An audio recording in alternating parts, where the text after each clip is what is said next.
A distinguished writer and teacher, Miss Uma Senapati has been associated with her literary works and research work for over 60 years. So far, she has published a total of more than 130 books, which are mainly research and social-oriented books. She is the author of at least hundreds of books in various genres of Indian philosophy and Bengali literature. She has received many famous and valuable awards in West Bengal and all over India for his special contribution to literature. Basically, she presented her literary philosophy in a different way for a new direction in the field of social development. She has enough confidence in the younger generation. Since she has been associated with teaching for a long time, she continues to do her research work with various students. The discussion on the life and works of Shyama Prasad Mukherjee, a great patriot and an absolute idealistic leader who devoted his life to Mother India, has become very relevant today in the 21st century. Shyama Prasad Mukherjee was the country's freedom saint and servant and true patriot. Shyama Prasad was the epitome of true justice, and his love for his country was unique. It must be remembered that the state called West Bengal would not have been created if Shyama Prasad and his followers had not stood up. Shyama Prasad Mukhopadhyay's life and philosophy have been discussed quite differently by the distinguished researcher and writer Srimati Uma Senapati. She wrote a remarkable and valuable book on this subject. We believe that this discussion will be interesting enough for the audience in the current political context. সংশ্লিষ্ট সবাইকে আমার আন্তরিক সশ্রদ্ধ প্রণাম। কিশোর এবং যুব সমাজকে আমার অশেষ আশীর্বাদ জানাই। আজকে আমি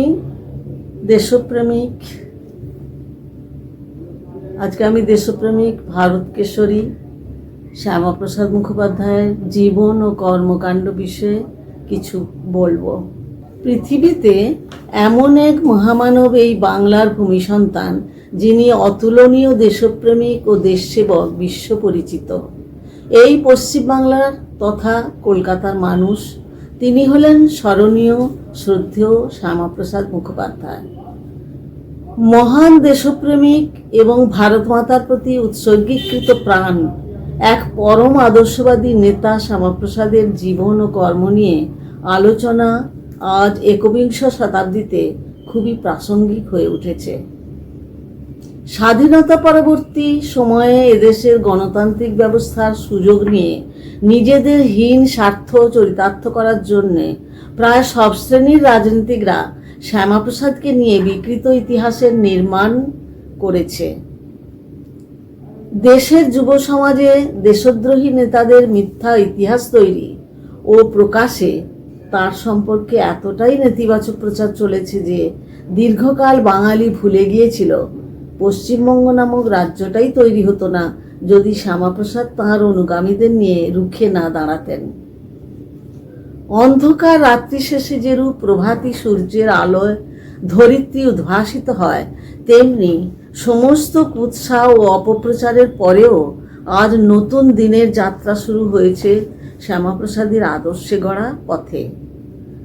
শ্যামাপ্রসাদ ছিলেন প্রকৃত ন্যায়ের প্রতীক। তাঁর স্বদেশপ্রেম ছিল অননুকরণীয়। সবাই যদি তার মতো দেশপ্রেমিক হতেন, তাহলে দেশের এই দুরবস্থা হতো না আজকে। একজন দেশপ্রেমিক নেতাকে অন্য সহকর্মী নেতারা অসহযোগিতা করলে, বিতাড়িত করলে বা মেরে ফেললে সে দেশের কি দুর্দিন আসে তা তো বোঝাই গেছে স্বাধীনতার আগে থেকেই। কিন্তু দুঃখের বিষয়, আজও স্বার্থান্ধ দেশদ্রোহী নেতারা তা বোঝেননি দেখা যাচ্ছে।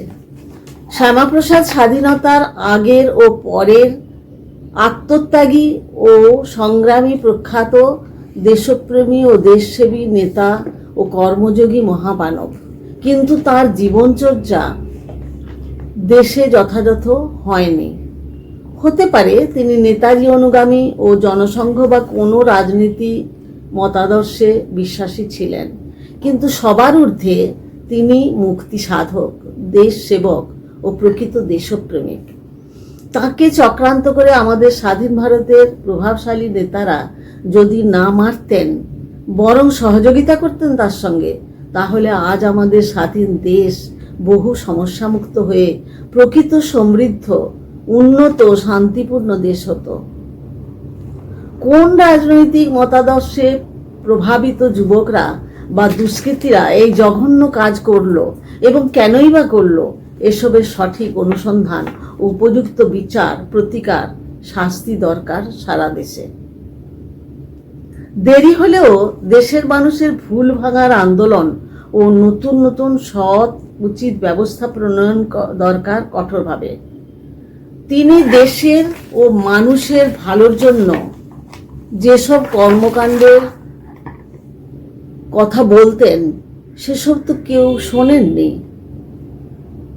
এখনো সেসব কঠোর এবং একনিষ্ঠভাবে করা অত্যাবশ্যক।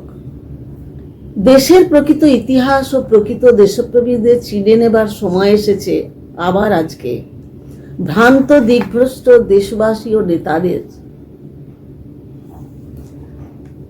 আজকেও শ্যামাপ্রসাদের মতো প্রকৃত আদর্শ দেশপ্রেমিক ও দেশসেবক আদর্শ নেতা মানুষটির জীবন পাঠ ও প্রচার দরকার নেতা ও যুবকদের মধ্যে। দেশের স্বাধীনতা সংগ্রামের প্রকৃত ইতিহাস ও দেশ সেবায়, প্রকৃত দেশ সংগঠন ও উন্নয়নে এইসব মহামানবদের চরিত্র, সেবা কাজ, আত্মদানের সত্য কাহিনী ও জ্ঞান যুব সমাজের মধ্যে খুব বেশি করে প্রচার দরকার নবজাগরণের জন্য। বিরাট প্রশ্ন হলো যে যুব সমাজ কাদের প্ররোচনায় ভুল পথে চলছে আজও? যুব সমাজে যদি বিভ্রান্ত হয়, তবে দেশের ভবিষ্যৎ আজও অশনি সংকেতে আচ্ছন্ন, ধ্বংসের পথে চলছে ও চলবে বলা যায়। ডক্টর শ্যামাপ্রসাদ ফুলিয়া সেই মুখোপাধ্যায় অভিজাত বংশের, যে বংশে জন্মেছিলেন কীর্তিমান জাতীয় কবি কীর্তিবাস, চতুর্দশ শতাব্দীর শিক্ষাব্রতী ঐতিহাসিক মহান ব্যক্তি।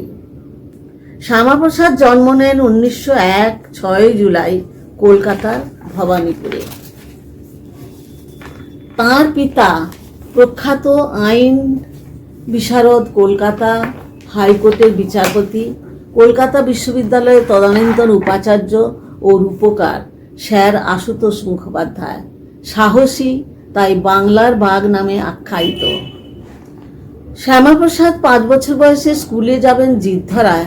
স্যার আশুতোষের তৈরি মিত্র ইনস্টিটিউশনে তাকে ভর্তি করা হয়। 1917 সালে ম্যাট্রিক পরীক্ষা দিয়ে সসম্মানে পাশ করেন। 1919 সালে ইন্টারমিডিয়েট পরীক্ষায় প্রথম শ্রেণীতে প্রথম স্থান অধিকার করেন। 1921 সালে বিএ পরীক্ষা প্রেসিডেন্সি কলেজ থেকে ইংরেজিতে অনার্স নিয়ে প্রথম শ্রেণীতে শীর্ষস্থান অধিকার করেন।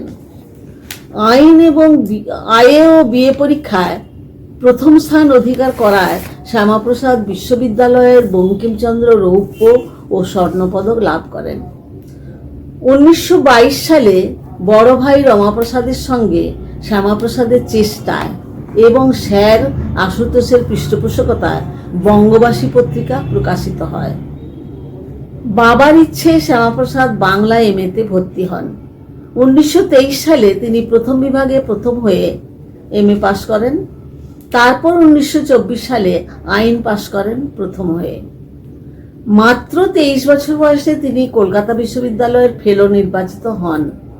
স্যার আশুতোষের মৃত্যুর পর কলকাতা বিশ্ববিদ্যালয়ে তাঁর সুযোগ্য পুত্র শ্যামাপ্রসাদকে সিন্ডিকেটের সদস্য মনোনীত করে পিতার শূন্য পদে বসায়। 1926 সালে শ্যামাপ্রসাদ ব্যারিস্টারি পড়তে বিলেত যান এবং কেমব্রিজে ব্রিটিশ সাম্রাজ্যের অধীনে সব দেশের বিশ্ববিদ্যালয়গুলির সম্মেলনে কলকাতা বিশ্ববিদ্যালয়ের একমাত্র প্রতিনিধি হিসেবে অংশ নেন। 1927 সালে ব্যারিস্টারি পাশ করে এসে কলকাতা হাইকোর্টে আইন ব্যবসায়ে নাম নথিভুক্ত করান। 1929 সালে বেঙ্গল লেজিসলেটিভ কাউন্সিলের কলকাতা বিশ্ববিদ্যালয়ের প্রতিনিধি হয়ে কংগ্রেসের সদস্য নির্বাচিত হন। আচার্য প্রফুল্লচন্দ্র রায় শ্যামাপ্রসাদকে তাঁর পাণ্ডিত্য ও সাহসী কাজে অভিভূত হয়ে প্রশংসা বলেছিলেন, বাপ কা বেটা। 1933 সালে পত্নী বিয়োগে ছোট ছোট সন্তানদের নিয়ে বিপদের মধ্যে শোকস্তব্ধ হয়ে গেলেন শ্যামাপ্রসাদ। মাত্র 32 বছর বয়সে বিপত্নিক হয়ে পরবর্তী জীবনটা ভোগ আনন্দহীন ব্রহ্মচারী রূপে লেখাপড়ার কাজকর্ম ও দেশ সেবার মধ্যেই আত্মনিয়োগ করে দেশ ও দশের কঠোর সেবা সাধনায় মগ্ন হলেন তিনি। 1934 সালেই শ্যামাপ্রসাদ কলকাতা বিশ্ববিদ্যালয়ের উপাচার্য নিযুক্ত হন মাত্র 33 বছর বয়সে। পরপর দুবার ওই পদে তিনি বসেন এবং বহু সংস্কার ও উন্নয়ন করেন, যেমন ম্যাট্রিকুলেশন পরীক্ষার মাধ্যম হিসেবে বাংলা ভাষার স্বীকৃতি দান। তিনিও কলকাতা বিশ্ববিদ্যালয়ের ইতিহাসে ও বাংলার শিক্ষা জগতে পিতার মতোই চিরস্মরণীয় হয়ে আছেন। Doctor Shyamaprasad league of nations বা রাষ্ট্রপুঞ্জের ইন্টেলেকচুয়াল কোঅপারেশন কমিটিতে ভারতের প্রতিনিধি মনোনীত হয়েছিলেন। 1942 সালে ভারত ছাড়ো আন্দোলনের সময় কংগ্রেস নেতাদের যখন কারারুদ্ধ করা হলো এবং দেশব্যাপী ব্রিটিশ শাসকদের নির্মম দমন পীড়ন শুরু হয়, তখন শ্যামাপ্রসাদ চুপ করে থাকতে পারেননি। তিনি দমন পীড়নের প্রতিবাদ করে মন্ত্রিসভা থেকে পদত্যাগ করেন। কারারুদ্ধ গান্ধীজির সঙ্গে শ্যামাপ্রসাদ দেখা করার জন্য ব্রিটিশ সরকারের অনুরোধ চেয়েও পাননি। শ্যামাপ্রসাদের মন্ত্রিসভা থেকে পদত্যাগের জন্য অপেক্ষা করছিল মুসলিম লীগ। তাই পদত্যাগের সঙ্গে সঙ্গে জন হারবার্টের প্ররোচনা পূর্ববঙ্গে দাঙ্গা শুরু হয়। এই হামলার সংবাদ যেন প্রকাশ না হয় তার জন্য হারবার্ট ভারত রক্ষা আইনে এ বিষয়ে সংবাদ পরিপ্রকাশের উপর নিষেধাজ্ঞা জারি হয়। শ্যামাপ্রসাদ পূর্ববঙ্গে মুসলিম লীগের এই হামলার কথা শুনেই সেখানে যাওয়া স্থির করেন। প্রথমে তো অনুমতি দেওয়া হয়নি, পরে অনুমতি দিলেও ঢাকা যাওয়ার পরিবহন বন্ধ ছিল। একটি বিশেষ বিমানে নিজামুদ্দিন সহ কয়েকজন মুসলমান মন্ত্রীকে যাওয়ার ব্যবস্থা করায় শ্যামাপ্রসাদ হারবার্টকে অনুরোধ করেন তাকে ওই বিমানে আসন দেওয়ার জন্য। কিন্তু আশ্চর্য যে শ্যামাপ্রসাদ বিমানবন্দরে পৌঁছাবার আগেই বিমানটি রওনা হয়ে যায়। তখন শ্যামাপ্রসাদ একটি বেসরকারি বিমানের ঢাকা পৌঁছালেও সেখানকার ডেপুটি কমিশনার তাকে শহরে প্রবেশের অনুমতি দিতে চাননি। শ্যামাপ্রসাদ কিছুটা জোর করেই শহরে প্রবেশ করেন এবং নির্যাতিত হিন্দুদের পাশে দাঁড়ান। বস্তুত সেদিনই তিনি উপলব্ধি করেছিলেন মুসলিম লীগের শাসনে বাংলা হিন্দু জনগোষ্ঠী মোটেই নিরাপদ নয় এবং তাদের অস্তিত্বই বিপন্ন হবে। তাঁর এই অনুমান নির্ভুল তা প্রমাণিত হলো কয়েক বছর পরেই 1946 সালের আগস্টে কলকাতায় ডাকা মুসলিমদের প্রত্যক্ষ সংগ্রামের দিন। জিন্নার প্রত্যক্ষ সংগ্রাম শুরু করার জন্য বেছে নিলেন অবিভক্ত বাংলাকে, কারণ অবিভক্ত বাংলায় তখন দাঙ্গাবাজ সোহরাওয়ার্দীর নেতৃত্বে মুসলিম লীগ ক্ষমতায়, আর কলকাতা নিম্ন শ্রেণীর দরিদ্র বেকার মুসলমান, পশ্চিমা মুসলমান, সমাজবিরোধী মুসলমান, সরকারি পুলিশ সব তো তার হাতে। অতএব ডাইরেক্ট অ্যাকশন সফল করার দায়িত্ব দেওয়া হলো সোহরাওয়ার্দীকে। পাকিস্তান আদায়ের দাবিতে এই সময় মুসলিম লীগ কতটা আগ্রাসী ও মারমুখী হয়ে উঠেছিল তার প্রমাণ ওই সময় তাদের প্রচারপত্র। একটি প্রচারপত্রে জিন্নাহ তরবারি হাতে একটি ছবি দিয়ে লেখা ছিল, আমরা মুসলমান, রাজমুকুট পরে দেশ শাসন করেছি, প্রস্তুত হও, হাতে অস্ত্র তুলে নাও, কাফেরগণ তোমাদের শেষ বিচার বেশি দূরে নয়। প্রচারপত্রে বলা হয়, যারা চোর গুন্ডা, যারা চরিত্র বলে বলিয়ান নয় এবং যারা নমাজ পড়ে না, তারাও এসো পাকিস্তান আদায়ের জন্য, মুসলিম জাতির জয়ের জন্য। স্বয়ং জিন্নাহ বললেন, আমরা যখন অহিংসায় বিশ্বাস করি না তখন 100 পথে যন্ত্রণা সৃষ্টি করতে জানি। লিয়াকত আলী খান বললেন, প্রত্যক্ষ সংগ্রামে বলতে বোঝায় আইন ভেঙে যে কোনো কাজ করা। মুসলিম ন্যাশনাল গার্ড বা আজরাইল বাহিনীর ওপর কোনো আক্রমণ মুসলিম লীগের ওপর আক্রমণ বলে ধরা হবে। 1940 সালে পাকিস্তান আদায়ের লক্ষ্যে জঙ্গি আন্দোলন গড়ে তোলার জন্য মুসলিম লীগ গঠন করেছিলেন মুসলিম ন্যাশনাল গার্ড মুসলিম লীগ গঠন করেছিল মুসলিম ন্যাশনাল গার্ড বা আজরাইল বাহিনী, যাদের কোনো রাজনৈতিক শিক্ষা ছিল না, কট্টর মৌলবাদীদের কথায় এরা চলতো। তাই কলকাতা সেদিন কেঁপে উঠেছিল এদের নৃশংসতায়। 16ই আগস্ট 1946-এ এই আজরাইল বাহিনী হাতে তুলে দেওয়া হলো কলকাতা শহর। মুসলিম লীগের প্রধানমন্ত্রী সোহরওয়ার্দী কর্তৃক পুলিশ ও মিলিটারি নিষ্ক্রিয় করে রাখা হলো। পুলিশ বাহিনী থেকে হিন্দু পুলিশ অফিসারদের বদলি করা হয়েছিল দূরে। 3 দিন ধরে আজরাইল বাহিনীর নেতৃত্বে কলকাতা শহরে চলল অগাধ হিন্দু ও শিখ নিধন, লুট, অগ্নিসংযোগ ও নারী ধর্ষণ। 5000 হিন্দু ও শিখ পুরুষ রমণী এই হামলায় নিহত হয়, 15,000 আহত হয়। কলকাতার রাজপথে স্তূপীকৃত মৃতদেহ পড়ে থাকে, রাস্তায় রক্তের স্রোত। 72 ঘন্টার জন্য কলকাতা হয় বধ্যভূমি। চৌরঙ্গী স্কোয়ারে নারী পুরুষের শিশুদের পচাগলা দেহগুলি নর্দমায় পড়েছিল, শকুন ঠুকরে খাচ্ছিল লাশগুলো। এটাই ইতিহাসের কলঙ্কিত গ্রেট ক্যালকাটা কিলিংস। স্বাধীনতার পর ভূমি সন্তান বড় মনের শ্যামাপ্রসাদ পূর্ববঙ্গের নির্যাতিত হিন্দুদের স্বার্থ রক্ষার আন্দোলন চালিয়ে গেছেন। সংসদে তার বক্তৃতাগুলিতেও তিনি বারবার শ্যামাপ্রসাদের এ বিষয়ে সরকারের দৃষ্টি আকর্ষণের চেষ্টা করেন। সংসদে তার বক্তৃতাগুলিতেও বারবার শ্যামাপ্রসাদ এ বিষয়ে সরকারের দৃষ্টি আকর্ষণের চেষ্টা করেন। পাকিস্তান থেকে হিন্দু বিতাড়ন উল্লেখ করে শ্যামাপ্রসাদ বলেন, যদি 1/3 হিন্দুকে তাড়ানো হয় তাহলে পাকিস্তানকে 1/3 ভূভাগ দিতে হবে, পাকিস্তানের এলাকা পুনরায় ভাগ করতে হবে এবং এইসব মানুষকে সেখানে স্থায়ীভাবে বসবাস করতে দিতে হবে।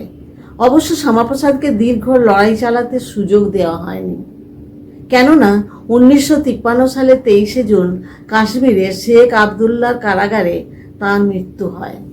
শ্যামাপ্রসাদের আলোচনা দেশচিন্তাবিদ ও সঠিক ইতিহাস সচেতন প্রখ্যাত লেখক রন্তিদেব সেনগুপ্তের বক্তব্য অংশ হল, পূর্ব পাকিস্তানের নির্যাতিত হিন্দুদের পুনর্বাসনের দাবিতে অনড় থেকে শ্যামাপ্রসাদ 1950 সালে জওহরলাল নেহরুর নেতৃত্বাধীন মন্ত্রিসভা থেকে পদত্যাগ করেছিলেন।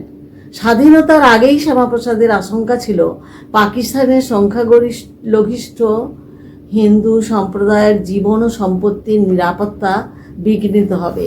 এই আশঙ্কা থেকেই শ্যামাপ্রসাদের দাবি ছিল যে দেশত্যাগের সঙ্গে সঙ্গে সংখ্যালঘু বিনিময় করা হোক, তাহলে সাম্প্রদায়িক দাঙ্গা কমবে। কিন্তু গান্ধী ও জওহরলাল নেহরু কেউই কোনো কিছুতেই রাজি হননি। ফলে পাকিস্তানের সংখ্যালঘু হিন্দুদের ভয়ঙ্কর বিপদের মধ্যে ঠেলে দেয়া হলো।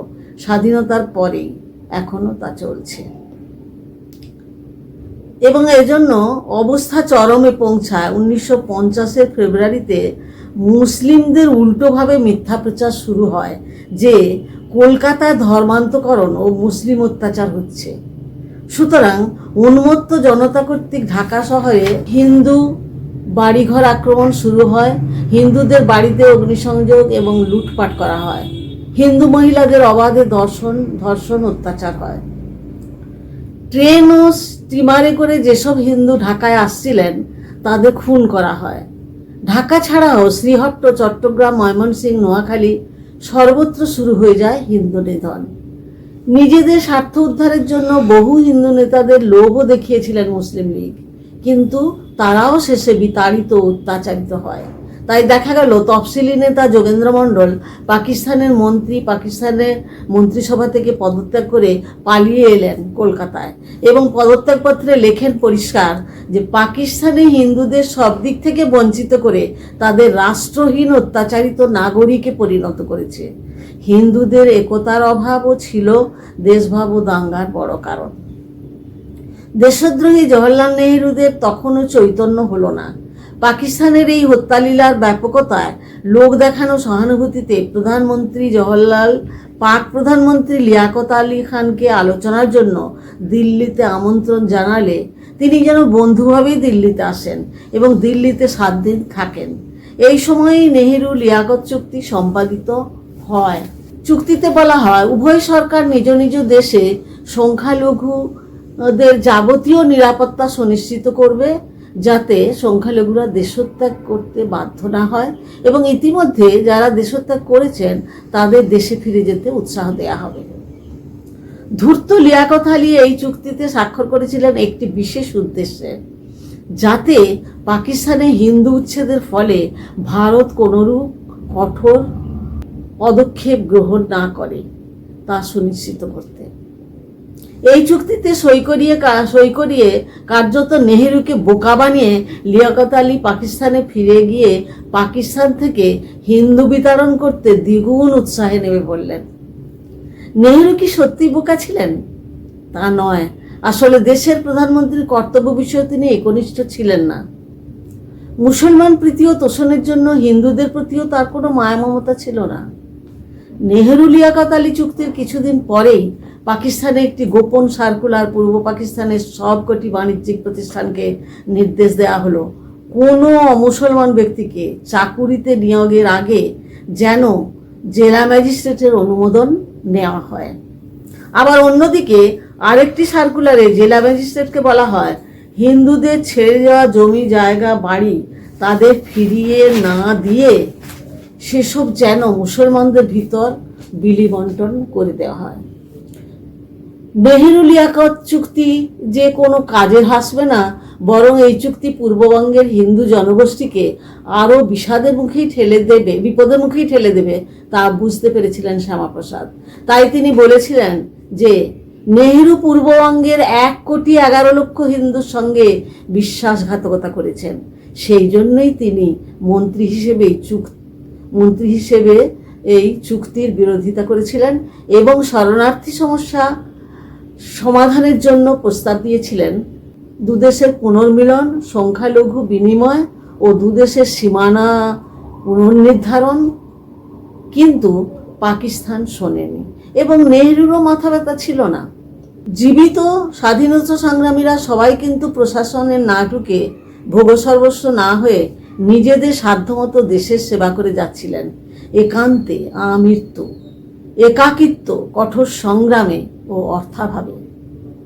যাই হোক, নেহেরু লিয়াকত চুক্তির ফলে পূর্ববঙ্গের হিন্দুরা নিজেদের বিন্দুমাত্র নিরাপদ বোধ করেনি, বরং উত্তরোত্তর তাদের উপর হামলা বাড়ায় তারা অসহায় অবস্থায় ভারতে আসতে লাগলো ৭৯ বছর ধরে, যা এখনো চলছে।